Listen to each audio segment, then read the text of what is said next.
Bueno, continuamos entonces con esta diapositiva que guarda relación con las expresiones de la psicología forense o sus especialidades. ¿Ya? Bueno, aquí les vuelvo a reiterar, cabe recordar hasta el cansancio de que ustedes entiendan de que todas las especialidades de la psicología, como las que van a comenzar a figurar a continuación, si no llegan al foro no es psicología forense. ¿Ya? Entonces, tenemos la psicología jurídica, la psicología clínica, la psicología criminológica, la psicología criminalística, la psicología delitológica, la psicología investigativa, la psicología penitenciaria, la psicología policial, la psicología militar, la psicología política, etc. ¿Ya? Ahora, todas estas especializaciones, ¿ya? De la psicología general, ¿ya? Les reitero, no son forenses si es que no llegan a un juicio oral. Y entendiendo que si quieren participar del sistema judicial, del juicio oral, deben adaptar su metodología, su semántica a las exigencias del sistema judicial. Por tanto, como comprenderán, muchas de estas especialidades que vemos acá se diferencian las unas de las otras en términos de lo que es su unidad de análisis principal. Y aquí es donde encontramos objetividad versus subjetividad, que obviamente para participar de la exigencia del sistema judicial yo opto por aquellas especializaciones que son más objetivas. ¿Ya? Y entender acá que existe una psicología de presentencial y una psicología postsentencial, en el sentido de que entendamos que quizás algunas de estas especializaciones, como la penitenciaria, no participan derechamente de lo que es la presentencia, pero sí tienen cabida en el sistema judicial, el sistema penitenciario, pero como una postsentencia. Eso es como la diferencia principal entre la mayoría de las especializaciones que les estoy presentando acá. Ahora, entender que un psicólogo forense podría eventualmente adquirir todas estas especializaciones, sí. ¿Ya? Ahora,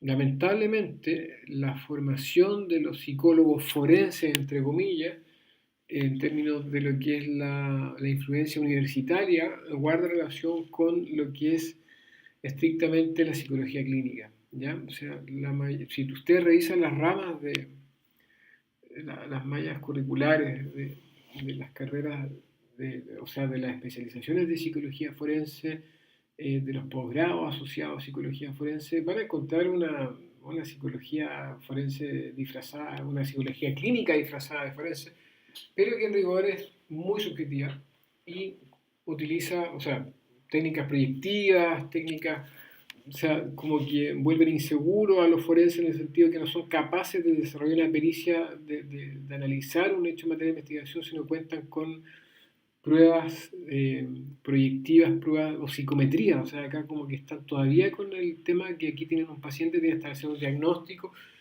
tienen que establecer un pronóstico, tienen que establecer una intervención psicológica.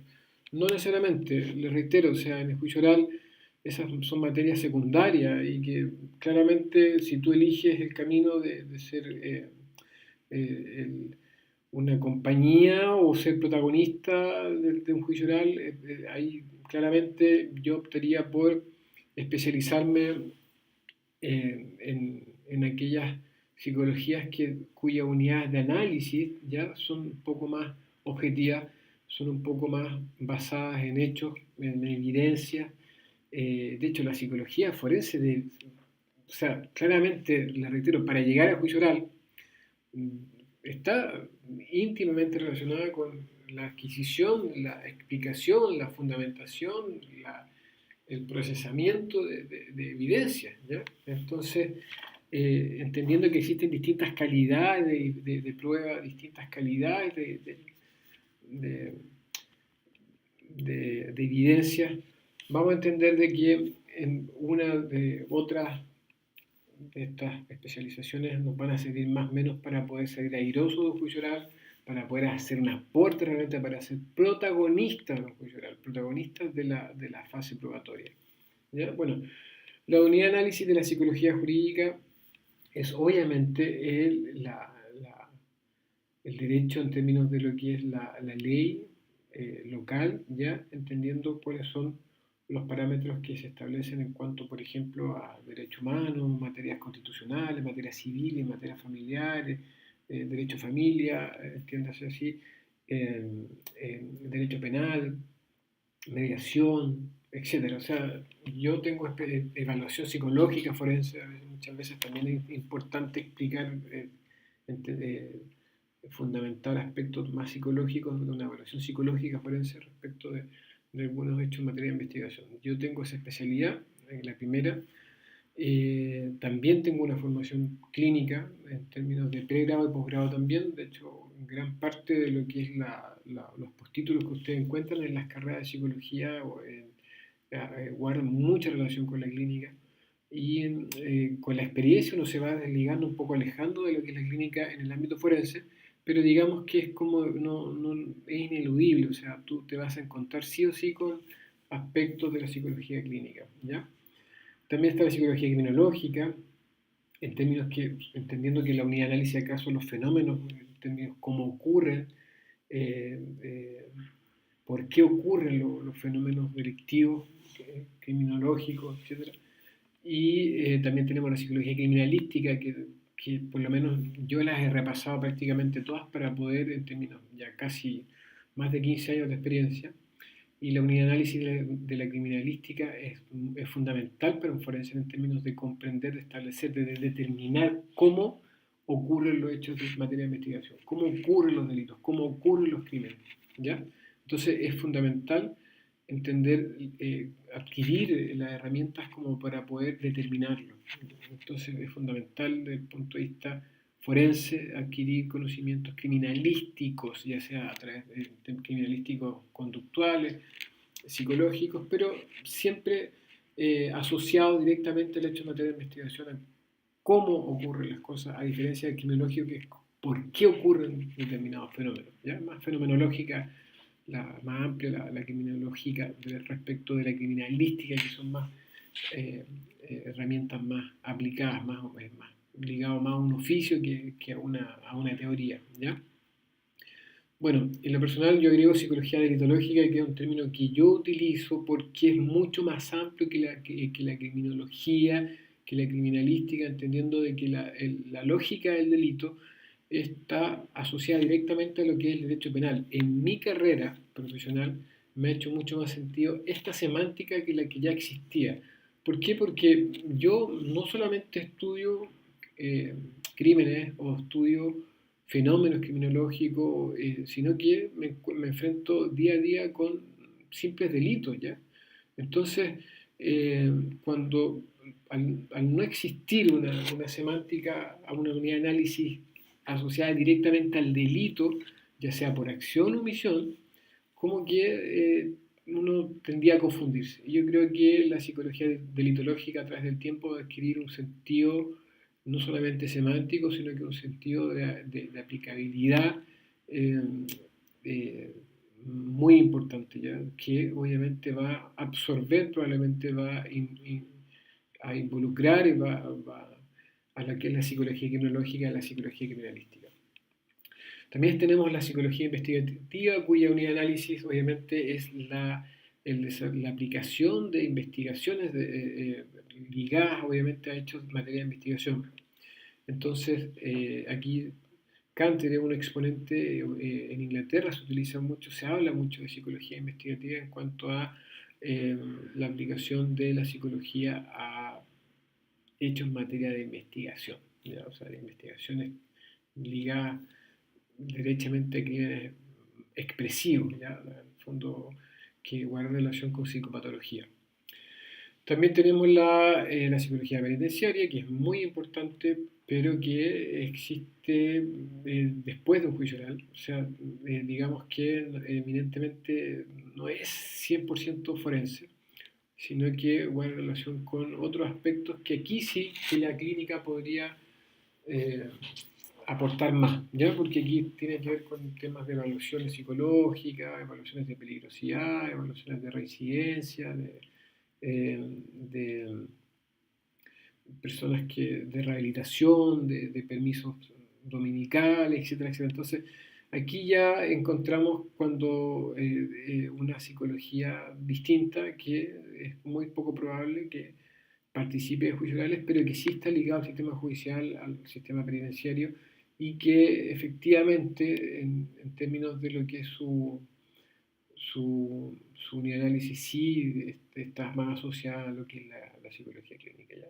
Efectivamente, un psicólogo clínico, inclusive un psicólogo general, podría trabajar en el ámbito penitenciario sin tener ninguna especialidad de tipo forense, ninguna habilidad de tipo forense en términos de lo que es comprender y sentirse cómodo en lo que es un litigio de carácter forense. ¿Ya?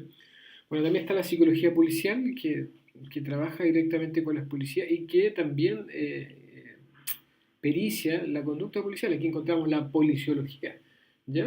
Que guarda mucho relación con la conducta esperada versus la conducta observada de los policías. Y también guarda relación con aspectos de preventivo, de selección de personal, asociados siempre a policías por el tema de los manejos de armas, manejo de estrés, manejo de crisis, etcétera, etcétera. Es muy interesante y sí tiene un carácter forense en términos de lo que es la policiología forense, la pericia de policiología respecto de, por ejemplo, casos de corrupción policial, ¿ya? O sea, siempre se necesita un perito para poder establecer cuando existe eh, un delito o una acción punible ya cometida por policía, específicamente por policía. Entonces aquí también hay un ámbito muy poco explorado que sí guarda relación con el juicio oral. Por otro lado también tenemos la psicología militar, que obviamente la unidad de análisis va asociada, así como las policías, aquí se aplica a los militares, al ejército. Lo mismo en términos de, tú puedes trabajar acá como perito en una justicia militar también, que también utilizan los foros como para poder determinar hechos en materia de investigación. ¿Ya? Entonces, y también algo que es como lo más novedoso, que eventualmente también podría desarrollarse a modo de pericia en términos de lo que es la psicología política, que va en relación obviamente con la conducta esperada, la conducta observada respecto de proceder político, del político, también ligado a la corrupción política, etc. Esto, en lo personal, no lo he explorado mucho, pero sí me hace bastante sentido y comprendo que también tienen algún tipo de relación o podrían eventualmente prepararse para desarrollar pericias de índole forense.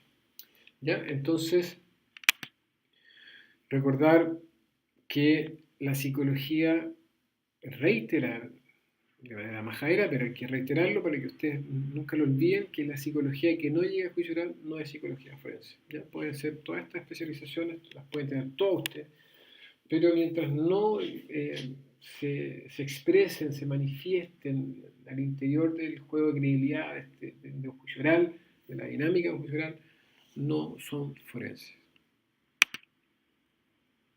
Ahora, vamos a revisar algunas subespecialidades de la psicología forense que aquí ya guardan relación con competencias, nos vamos acercando, acotando cada vez más el perfil del forense.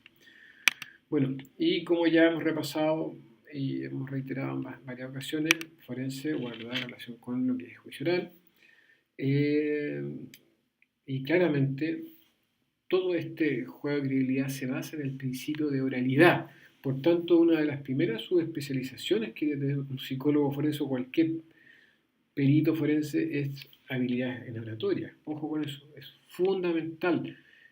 Quizás para todos los profesionales que hablan en público, pero de sobremanera para los forenses. O sea, yo no concibo un experto forense que no domine técnicas de oratoria.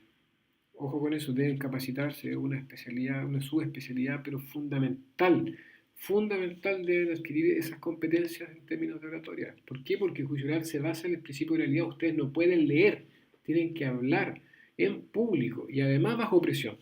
¿Ya? Imagínense lo complicado que es. Y ahí es donde fracasan la mayoría de los peritos y terminan dejando muchas personas que estudiaron conmigo, porque fuimos primera generación en Chile, ellos no se dedicaron a esto, porque es muy duro, ¿ya? Es muy complejo soportar esa presión y ese trato, ¿ya? Y además poder lograr una paz interna que te permita expresarte correctamente, entendiendo de que todo lo que tú dices está siendo notado por una contraparte para poder ser destruido en términos de lo que es la credibilidad de tus palabras. Bueno, siguiendo con las subespecialidades, tenemos el criminal profiling, la autopsia psicológica, la corrupción política, el abuso sexual, la psicopatía, la psicopatología, que es diferente, o sea, la psicopatía teniendo asociada más a los psicópatas, ¿ya? La psicopatología en términos generales, lo que es eh, eh, todo lo, yo diría que todos los diagnósticos asociados a psicopatología desde la psicología clínica, ¿ya? Tenemos la policiología, lo que les comentaba anteriormente, la suicidiología o suicidología que algunas personas le dicen, bueno, obviamente la palabra es suicidio, pero no sé por qué le dicen suicidología.